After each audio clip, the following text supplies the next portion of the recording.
जमलेल्या माझ्या सर्व हिंदू बांधवांनो,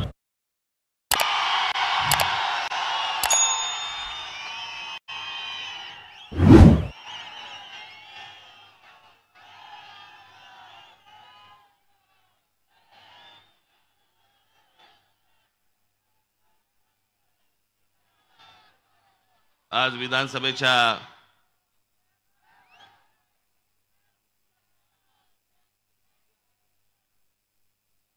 निवडणुकांचा शेवट परवा दिवशी 5 वाजता सगळा प्रचार थांबणार।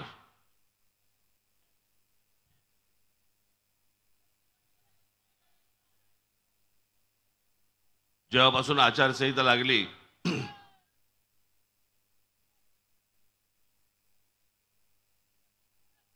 तेव्हापासून महाराष्ट्रामध्ये अनेक ठिकाणी मी सभा घेतोय, महाराष्ट्राशी बोलतोय,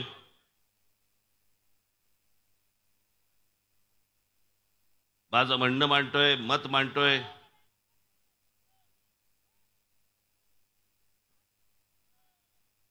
आणि माझी बहुतेक भाषणं मला असं वाटतं की तुम्ही टेलिव्हिजनवरती नाही तर युट्यूबवरती नाही तर मोबाईलवरती कुठेतरी सगळीकडे पाहिली असतील।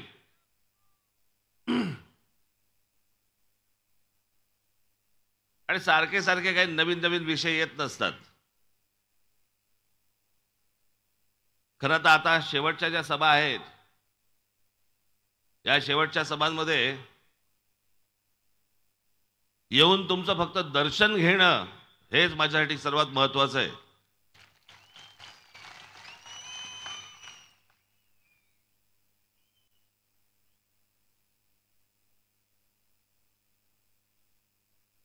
असे कमी मतदारसंघ आहेत की ज्या मतदारसंघामध्ये मी एका मतदारसंघामध्ये 2-2 सभा घेतल्यात।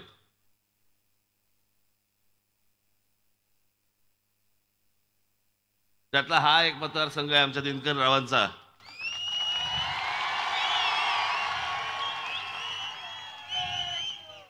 त्यातली एक सभा आत्ता आहे आणि ही माझं भाषण संपलं की पुढची सभा लगेच तिथे दुसरीकडे आहे। दिनकर राव कुठे आहेत?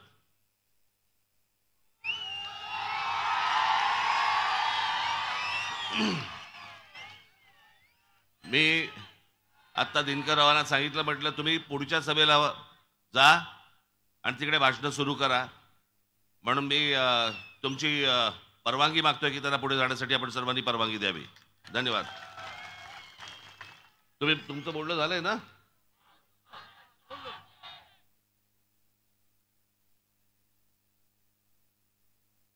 अजून आहेत?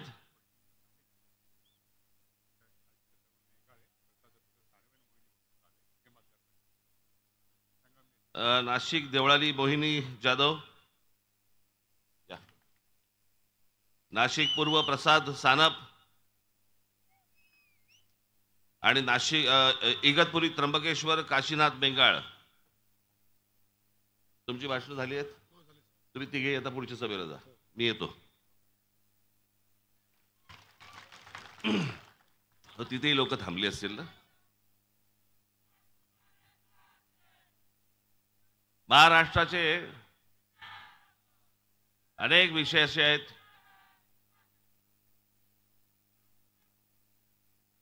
आपल्या घोषणा थांबल्या तर मी बोलू शकीन,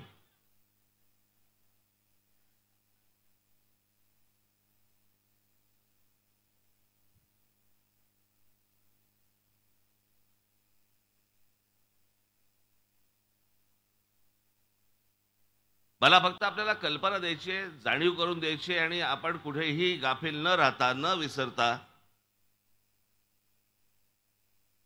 गेल्या 5 वर्षामध्ये जे महाराष्ट्राचं राजकारण झालं हे 20 तारखेला मतदान होईपर्यंत विसरू नका। ज्या प्रकारचं गलिच्छ राजकारण या महाराष्ट्राने गेल्या 5 वर्षामध्ये पाहिलं हे भारताच्या इतिहासामध्ये कोणत्याही राज्यामध्ये आजपर्यंत कधीही कोणी पाहिलं नाही। इतकं गलिच्छ राजकारण महाराष्ट्राने पाहिलं।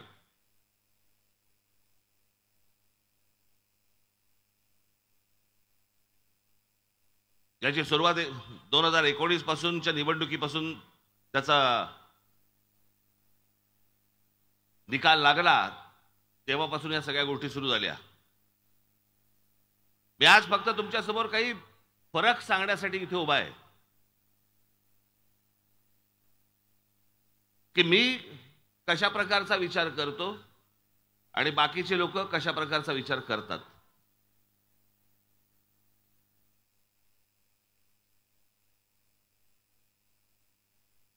दोन 2019चा निकाल लागल्यानंतर लोकांनी शिवसेना भारतीय जनता पक्षाला मतदान केलं, कारण त्यांना काँग्रेस राष्ट्रवादी नको होती. लोकांनी काँग्रेस राष्ट्रवादीला मतदान केलं कारण त्यांना शिवसेना भारतीय जनता पक्ष नको होता. अगदी सरळ होतं. निकाल लागल्यानंतर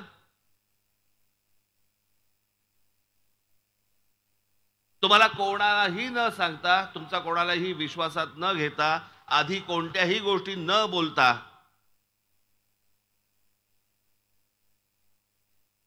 उद्धव ठाकरेंनी सुरू केलं की मला माझ्या गळ्यात मुख्यमंत्री पदाची माळ 2.5 वर्षाची घाला. कुठून विषय आला, काय विषय आला, कल्पनाच नाही. याच्या अगोदर काही विषय आला होता तुमच्यासमोर, भाषणामध्ये काही बोललं गेलं होतं? नाही.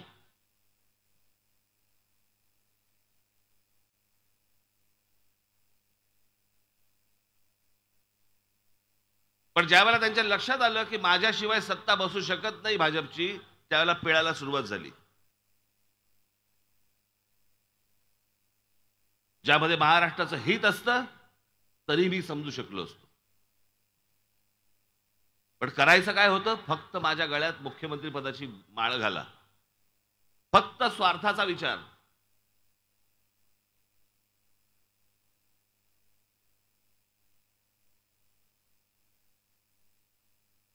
उद्धव ठाकरेंच्या जागी जर समजा मी असतो ना, आणि जी गोष्ट मी तुम्हाला दाखवली, पण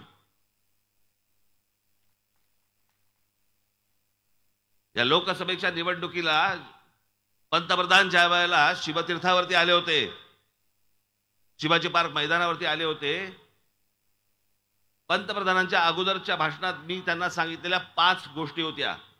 त्या 5च्या 5 गोष्टी या महाराष्ट्र हिताच्या होत्या, माझ्या हिताच्या नव्हत्या.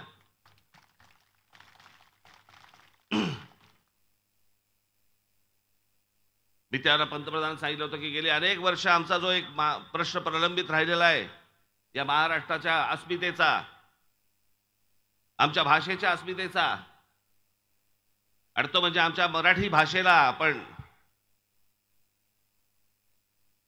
अभिजात भाषेचा दर्जा द्यावा, एवढी माझी आपल्याला विनंती आहे. आणि मी आज परत एकदा पंतप्रधानांचे आभार मानतो की आमच्या मराठी भाषेला अभिजात भाषेचा दर्जा त्यांनी मिळवून दिला. इतकी जुनी भाषा आमची. मला तर कधी कधी खोटं नाही सांगत, माझा कधी कधी ऊर भरून येतं. काहीतरी विचार करून बघा की अरे, छत्रपती शिवाजी महाराज आमची जी भाषा बोलायची घरात किंवा बाहेर, ती भाषा मी बोलतो. आमचे ज्ञानेश्वर माऊली जी भाषा बोलायचे ती भाषा मी बोलतो. आमचे संत तुकाराम महाराज जी भाषा बोलायची ती मराठी भाषा मी बोलतो. या महाराष्ट्रात माझा जन्म झाला.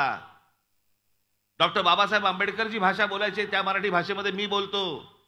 आमचे ज्योतिराव फुले जी मराठी भाषा बोलायचे त्या भाषेमध्ये मी बोलतो. मी मराठी आहे. अहो, याचा आपल्याला अभिमान असला पाहिजे.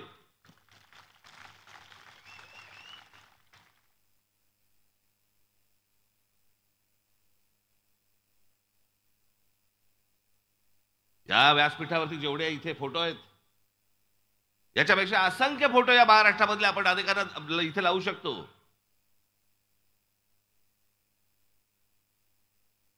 आणि ही जी आपल्याकडे श्रीमंती आहे ना, ही श्रीमंती देशाच्या कोणत्याही राज्याकडे नाहीये. ती श्रीमंती फक्त आपल्याकडे आहे.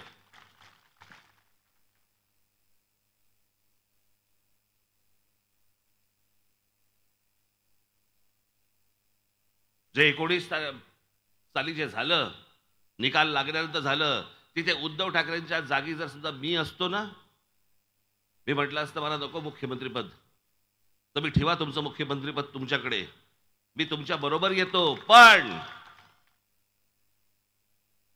मी सांगीन त्या गोष्टी माझ्या महाराष्ट्रामध्ये झाल्या पाहिजेत.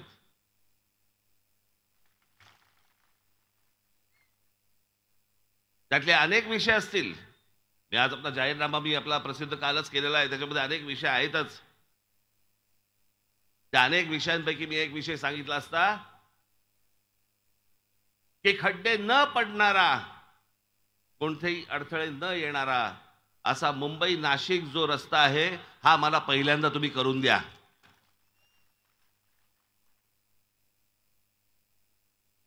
ज्या शहराकडे जाणारं दळणवळण साधनच जर कमकुवत असतील त्या शहरामध्ये लोक येतीलच का? प्रगती होईलच कशी? आज पुणे जिल्ह्यामध्ये इतक्या इतक्या इंडस्ट्रीज आल्या, इतके उद्योग आले. कसे आले? ज्यावेळेला रस्ते चांगले झाले, मुंबई पुणे रस्ता चांगला झाला, दळणवळणाची साधनं झाली.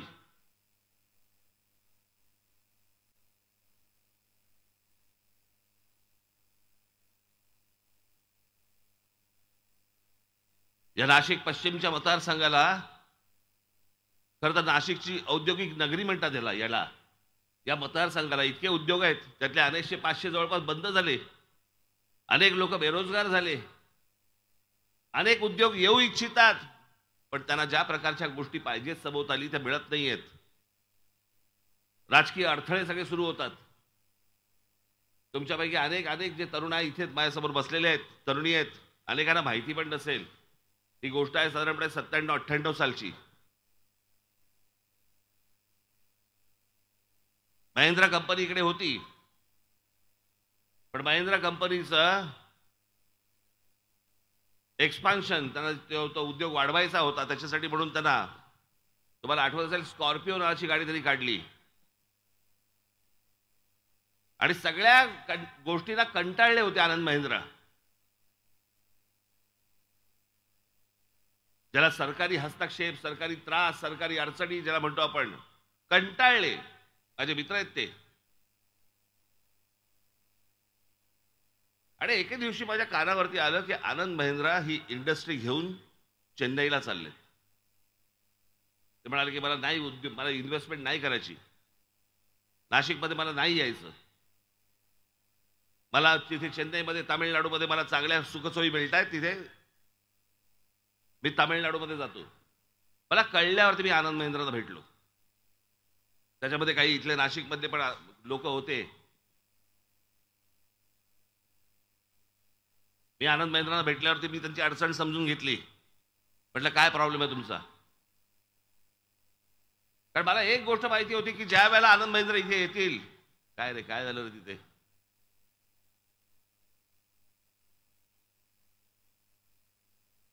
कोणाला काय लागलं नाही ना? सगळे व्यवस्थित आहात ना? आजूबाजूचं बोलतोय की बघून घ्या एकदा, तुम्हाला वाटेल भाषण आहे.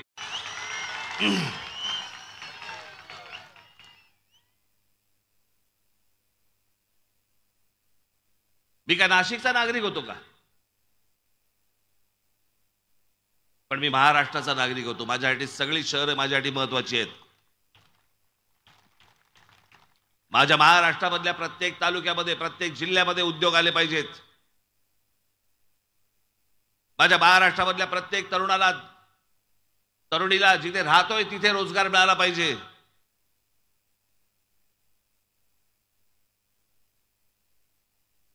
या गोष्टींचा विचार करायचा आहे की हे ह्यांचं जे राजकारण सुरू आहे आता, विचार करून बघा तुम्ही. महाराष्ट्रामध्ये ज्या प्रकारचं राजकारण खेळलं गेलं, तुमचा विचारच नाही. तुम्ही मतदार म्हणून तुमचा विचारच नाही. तुम्ही मतदान करून मोकळे झालात ना, गेट आउट. आता आम्ही आमचं काय ते बघणार.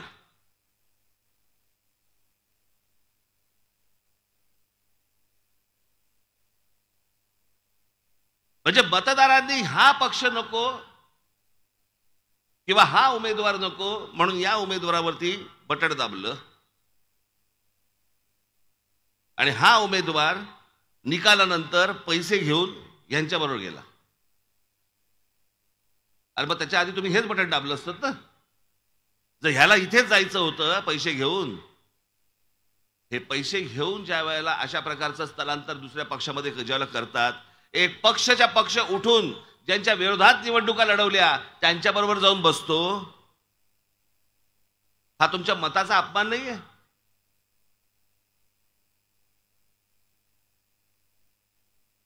कोणते विचार चालू त्यांच्या मनामध्ये? कोणतेच विचार येत नाहीत.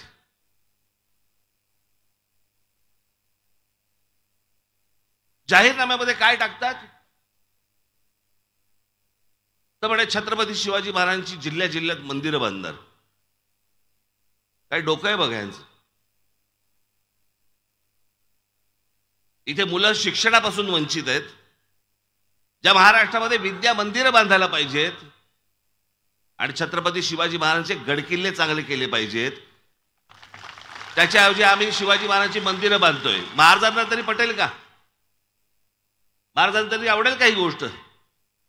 हे यांचं डोकं, तुमच्याकडे बघण्याचा दृष्टिकोन, महाराष्ट्राकडे बघण्याचा दृष्टिकोन.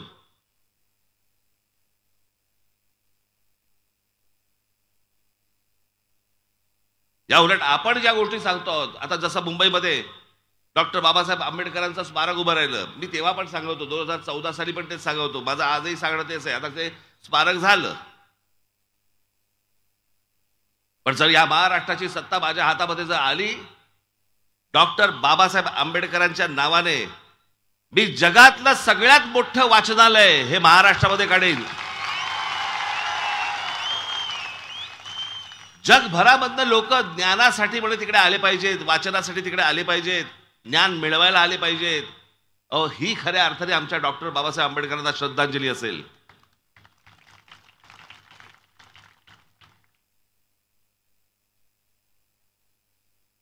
आमच्या महाराष्ट्रामधल्या जास्तीत जास्त मुली या शिकल्या पाहिजेत. शिक्षणापासून त्या वंचित राहता कामा नयेत. जितक्या म्हणून आपल्याला मुलींच्या शाळा काढता येतील, त्यांना शिकवता येईल, ते आपण शिकवलं पाहिजे. ते जर शिकवलं तरच आमच्या ज्योतिबा फुलेंना आपण श्रद्धांजली वाहू शकतो. नाही तर कशासाठी यांच्या फोटो लावायचे हो?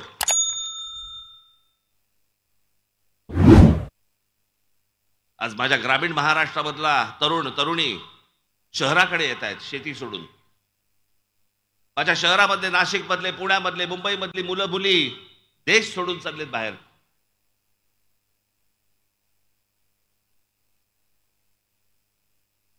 हे काही चांगलं वातावरण नाहीये. पण ते का देश सोडून जात आहेत, मला असं वाटतं याचा विचार करणं गरजेचं आहे. कानावरती सतत अभद्र बातम्या, सतत अभद्र बातम्या. वर्तमानपत्र उघडले की आम्ही बघणार काय? आज या जिल्ह्यामध्ये आमच्या एका शेतकऱ्याने आत्महत्या केली. आज हजारो शेतकऱ्यांनी आत्महत्या केल्या महाराष्ट्रामध्ये. काय त्याच्यावरती कोणता राजकीय पक्ष काय बोलतोय? त्याच्यावरती कोणत्या प्रश्नाची उत्तरं काढली आहेत?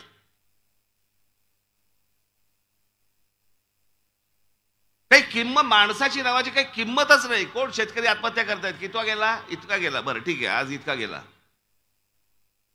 काही आमच्या शेतकऱ्यांबद्दल देणं घेणं नाही, आमच्या कामगारांबद्दल देणं घेणं नाही, आमच्या तरुणांबद्दल काही देणं घेणं नाही, तरुणींबद्दल देणं घेणं नाही, आमच्या महिलांबद्दल देणं घेणं नाही. फक्त स्वतःच्या स्वार्थासाठी, स्वतःच्या खुर्चीसाठी, स्वतःच्या पैशासाठी यांचं फक्त राजकारण सुरू आहे. आज ह्या पक्षात, उद्या त्या पक्षात, त्या पक्षातनं पैसे दिले, या पक्षात गेला.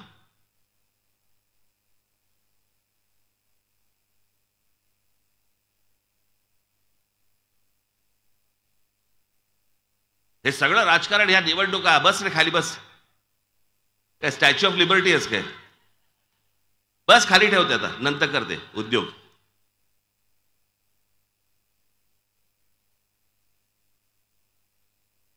ते माझ्यासाठी नसतं, ते चॅनलवाल्यांच्या कॅमेरासाठी असतं. मी दिसलो पाहिजे, आहे घरी, घरी दाखवायचं. बघा गेलो होतो सभेला.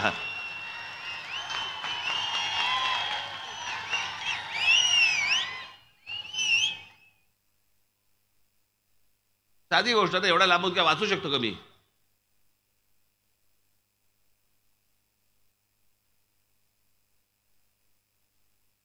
आज तुम्हाला चांगले रस्ते मिळत नाहीत, मुलांसाठी चांगली मैदानं मिळत नाहीत, महिलांना आमच्या चिल्ल्या पिल्ल्यांना घेऊन जायला चांगल्या बागा मिळत नाहीत.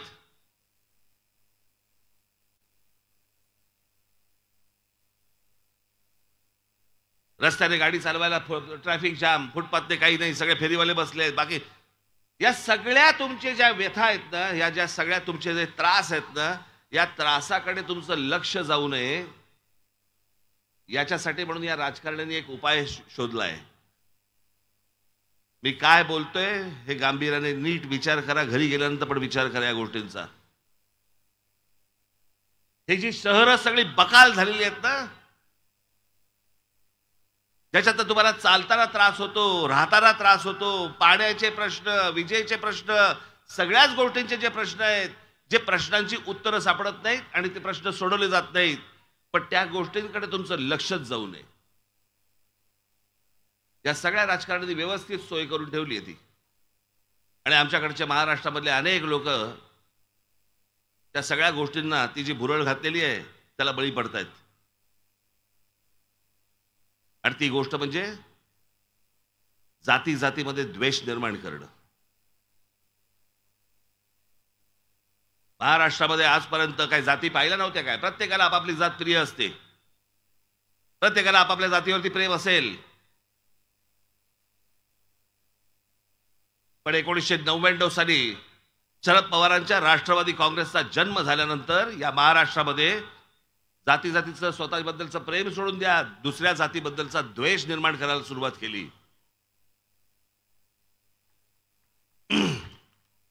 तू कोण आहे मराठा, तू कोण आहे ब्राह्मण, तू कोण आहे माळी.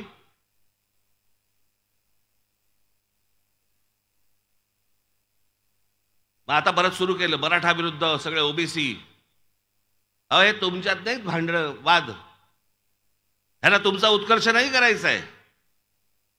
हे फक्त तुमच्याकडनं मतं घेतायत, मतं. यांना तुम्हाला काही द्यायचं नाहीये मोबदल्यात.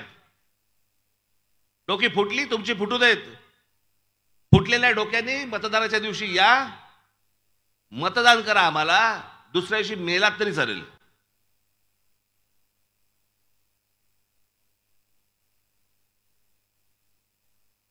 हा जो सगळा संघर्ष सुरू केलाय ना या लोकांनी, इतका घाणेरडा, ह्यांचा ह्याचे तर स्वार्थ निघतील, पण ही जखम लवकर बरी होणार नाही. माझी तुम्हाला सगळ्यांना हात जोडून विनंती आहे, तुम्ही एक महाराष्ट्र म्हणून एक राहायला पाहिजेत. या लोकांच्या नादी लागू नका. माझ्यासाठी जशी माळी ही जात जशी प्रिय आहे, तशी मराठा माझ्यासाठी प्रिय आहे, तशीच ब्राह्मण प्रिय आहे, तशीच माझी आगरी प्रिय आहे, माझी सगळ्या जाती माझ्यासाठी प्रिय आहेत. एकमेकांमध्ये मतभेद निर्माण करणं आणि द्वेष निर्माण करणं माझ्या मनात पण कधी येत नाही. ह्या लोकांच्या येतं कसं मनात?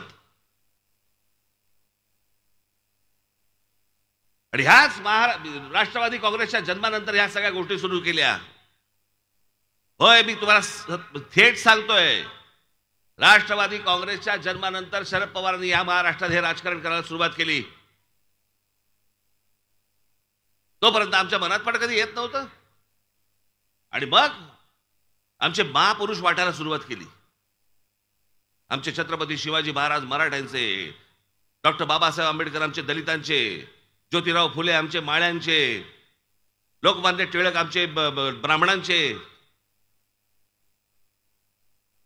स्वराज्य हा माझा जन्मसिद्ध हक्क आहे आणि तो मी मिळविनाच, ही घोषणा काय त्यांनी ब्राह्मणांसाठी केली होती काय? या देशाच्या स्वातंत्र्यासाठी केली होती ना. माझ्या महाराष्ट्रामधल्या मुली शिकल्या पाहिजेत, त्या कोणत्या का जातीच्या असेना, पण त्या माझ्या मुली शिकून मोठ्या झाल्या पाहिजेत. हा विचार ज्या आमच्या ज्योतिराव फुलेंच्या मनामध्ये आला, तो काय माळ्यांसाठी आला होता काय?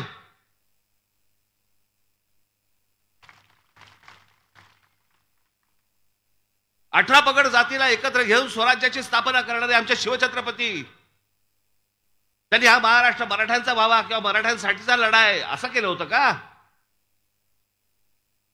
हे घाण राजकारण गेल्या 25-30 वर्षामध्ये या शरद पवार साहेबांनी इथे महाराष्ट्रामध्ये आणलं. आजही तेच चालू आहे यांचं. तुम्ही बळी पडू नका या गोष्टीला.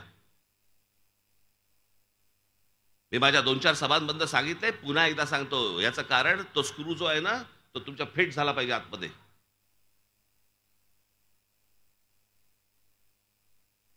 मी तुम्हाला मुद्दामून जात सांगणार नाहीये, पण मराठवाड्यामधली गोष्ट तुम्हाला सांगतोय. ज्या प्रकारची गोष्ट मराठवाड्यामध्ये सुरू आहे, अत्यंत दुर्दैवी, अत्यंत दुर्दैवी. एका समाजामध्ये एक व्यक्तीचं निधन झालं, त्या घरामध्ये फक्त 3 माणसं होती. त्या व्यक्तीला तिरडीवरून उचलून न्यायला चौथा खानदान होता. बाहेरची लोक होती ती वेगळ्या समाजाची होती. एरवी इतकी वर्ष खेळीमेळीने राहणारी सर्व लोक तिथे तिरडीला खांदा द्यायला तयार नव्हती. कारण ज्याच्या घरातला जो गेलाय तो वेगळ्या समाजातला आहे, आम्ही वेगळ्या समाजातले आहोत, आम्ही वेगळ्या जातीचे आहोत. मग 6 तास ते थांबले, त्यांचे नातेवाईक आले आणि नातेवाईक आल्यानंतर मग तो चौथा खांदा मिळाला. मग ती तिरडी उठली आणि मग स्मशानामध्ये गेले. हा महाराष्ट्र आपल्याला पाहिजे? ही घाण आपल्याला पाहिजे महाराष्ट्रामध्ये? अहो, याच्याबद्दल तर आम्ही बोलत होतो. उत्तर प्रदेश आणि बिहार आणि या सगळ्या राज्यांमध्ये या सगळ्या प्रकारच्या गोष्टी या जातीवर होतात. महाराष्ट्राचा उत्तर प्रदेश बिहार करायचा आम्हाला?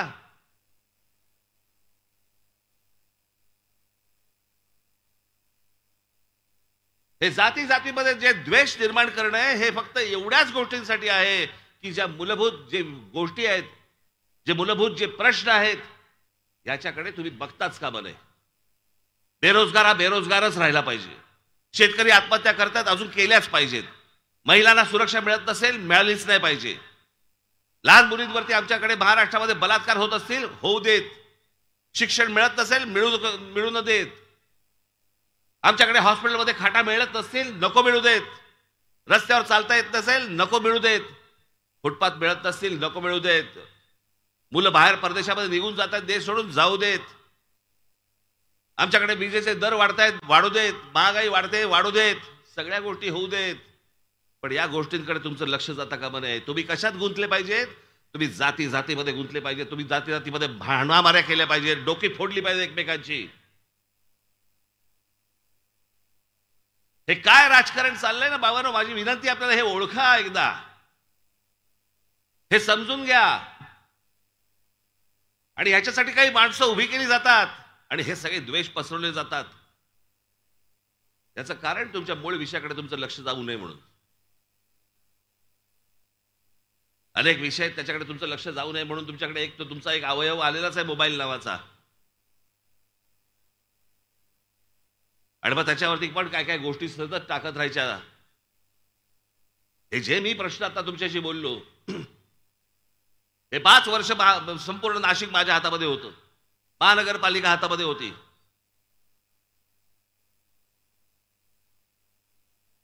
मला दाखवून द्या, महाराष्ट्रात जा आणि मला दाखवून द्या की एका पक्षाकडे ही महानगरपालिका फक्त 5 वर्षासाठी होती. गंगापूर धरणामधनं येणाऱ्या पाण्यामधनं ज्या प्रकारे नाशिकची लोकसंख्या वाढते, गंगापूर धरणामधनं येणाऱ्या पाण्यातनं याच्या पुढे तुम्हाला पाणी कमीच पडणार होतं. इथे आपलं सरकार असताना, महानगरपालिका आपल्या हातामध्ये असताना आपण इकडच्या जवळच्या धरणामधनं पाईपलाईन टाकली आणि तुमचा नाशिककरांचा मी पुढच्या 50-60 वर्षाचा पाण्याचा प्रश्न करून टाकला. तुम्हाला कधी येणार पण नाही अडचण. तुम्हाला पाण्याची अडचण येणारच नाही पुढची 50-60 वर्ष. काम करणं ना याला म्हणतात. ज्या प्रकारच्या नाशिकमध्ये आम्ही त्यावेळेला रस्ते केले, हे इथे बोटॅनिकल गार्डन रतन टाटानं आणलं होतं मी, त्यांच्या पैशामधनं हे बोटॅनिकल गार्डन उभं केलं. कोणासाठी केलं? इथे माझ्या माता भगिनी बसल्यात, पुढे मागे आहे सगळीकडे. तुम्ही बसलेला कामावरनं आल्यानंतर जायचं कुठे? मी माझ्या लहान मुलांना कच्च्या बच्चाला घेऊन जायचं कुठे? अशा जागा नकोत का शहरामध्ये? त्याच्यासाठी मी ह्या जागा केल्या. रतन टाटा व्यक्ती होऊन गेली. असे अनेक उद्योगपती आहेत ज्यांचा एक CSR फंड असतो, फंड की त्यांनी सामाजिक गोष्टींवरती ते खर्च केले पाहिजेत. हे कोणी राजकारणी त्यांच्याकडे जात नाहीत. कारण CSR मधनं जर समजा तुम्ही फंड मागितला तर ती कंपनी ते काम करते, त्यात तुम्हाला पैसे खाता येत नाहीत. त्याच्यामुळे या उद्योगपतींकडे कोणी जातच नाही. मी रतन टाटाने इथे आणलं, नाशिकमध्ये आणलं. रतन टाटा माझं पुढचं काम करण्यासाठी मुंबईमधला एक दादरचा आपला चौपाटी ते करायला तयार झाले.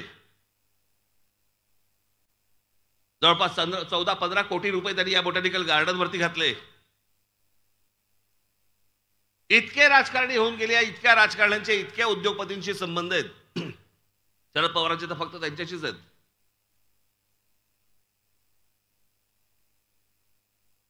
आमच्या एका माझ्या मित्राने फार छान एक लेख लिहिला होता की शरद पवारांना गरिबांची नावं लक्षात असतात आणि श्रीमंतांची कामं लक्षात असतात. अनेक जण बोलतात ना, अरे मला पवार साहेबांनी नावाने हाक मारली, तुझं नाव लक्षात असणार, तुझं काम लक्षात नसणार.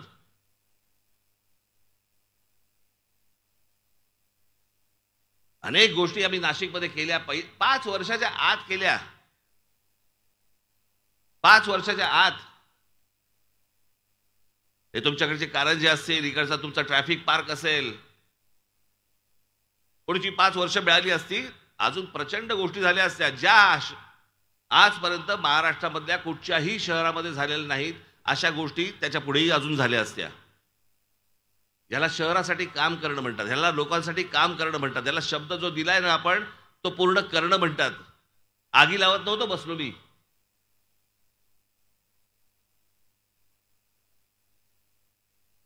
आणि आम्ही काय करणार? आम्हाला समुद्रामध्ये छत्रपती शिवाजी महाराजांचा म्हणे पुतळा उभा करायचा आहे. कसा उभा करणार? काही मागचा पुढचा कसलाही विचार नाही. आम्ही फक्त पुतळे उभे करतोय.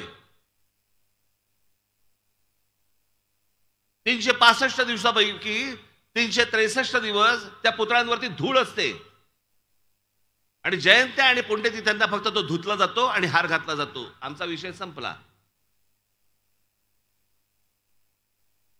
जर छत्रपती शिवाजी महाराजांचं जर समजा स्मारक बनवायचं असेल, अहो शिवछत्रपतींचे आमचे गडकिल्ले उभे केले ना, आमच्या पुढच्या पिढ्यांना आम्हाला सांगता येईल, अरे आमचा राजा कोण होता, त्याने काय केलं.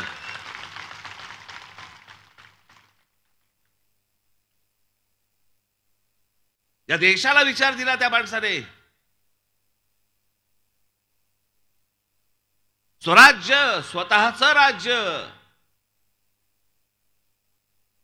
आजपर्यंत सगळ्या बाहेरच्या लोकांनी या हिंद प्रांतावरती राज्य केलं, पण या हिंद प्रांतामध्ये एक माणूस उठला आणि ज्याने एक आवाज दिला, स्वराज्य.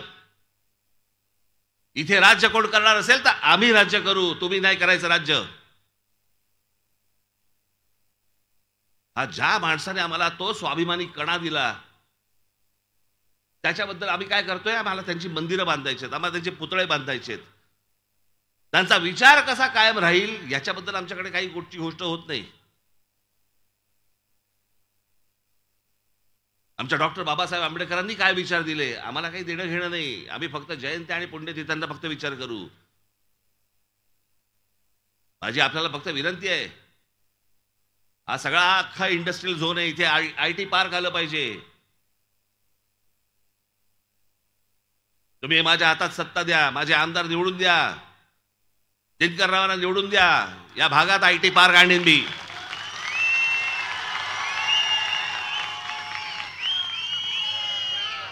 आणि हे मी तुम्हाला जे सांगतोय ना, तो माझा आवडीचा विषय म्हणून करतो मी. माझ्या गळ्यामध्ये मुख्यमंत्री पदाची माळ घाला, मला कुठेतरी खुर्ची द्या, मला कुठेतरी पदावरती बसवा, कुठेतरी सत्ता पद द्या. मी ह्याच्यासाठी हापापलेला माणूस नाहीये. मला देणं घेणंही नाही त्या गोष्टींची.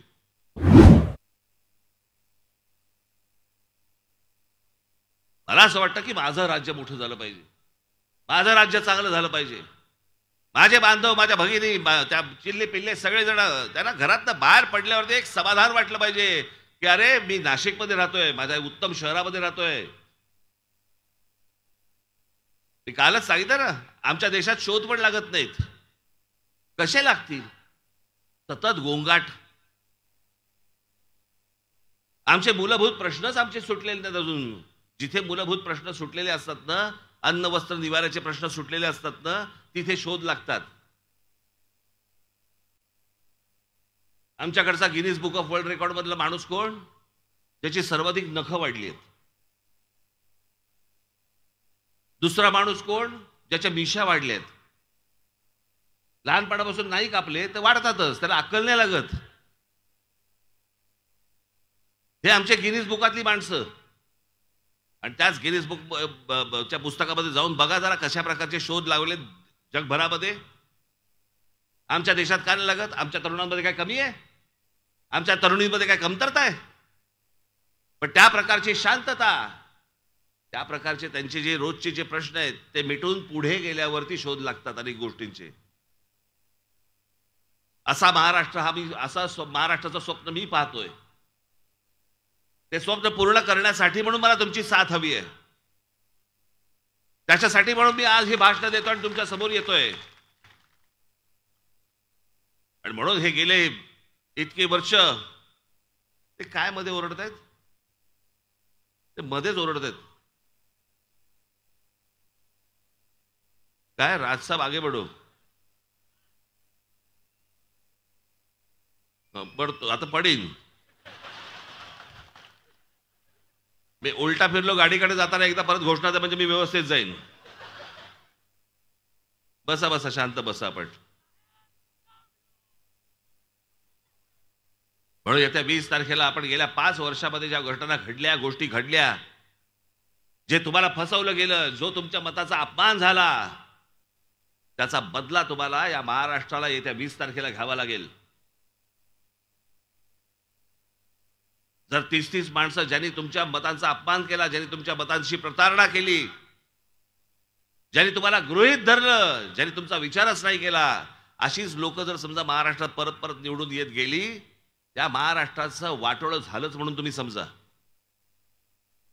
कारण ज्यांनी हे असं केलं त्यांचा जर समज झाला की आपल्याला परत मतदान झालंय, आपल्याला परत निवडून दिलंय, म्हणजे आपण जे केलंय महाराष्ट्राबरोबर ते योग्य केलंय असा त्यांचा समज होईल. ज्यांनी ज्यांनी या गोष्टी केलेल्या आहेत त्या सर्व लोकांना महाराष्ट्राने दूर ठेवलं पाहिजे. काय हे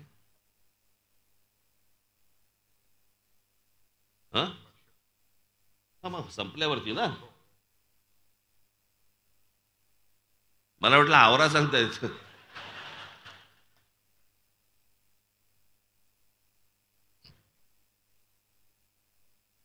पक्ष प्रवेश आहेत असो, पण मला तुम्हाला एवढंच सांगायचं आहे, येत्या 20 तारखेला इथले आपले उमेदवार तर सगळे उभेच आहेत, पण माझी महाराष्ट्रातल्या जनतेला काय झालंय, 14-15 दिवस मिळाले प्रचाराला आणि इतक्या मतदारसंघामध्ये जाणं शक्यच नाही, अशक्य.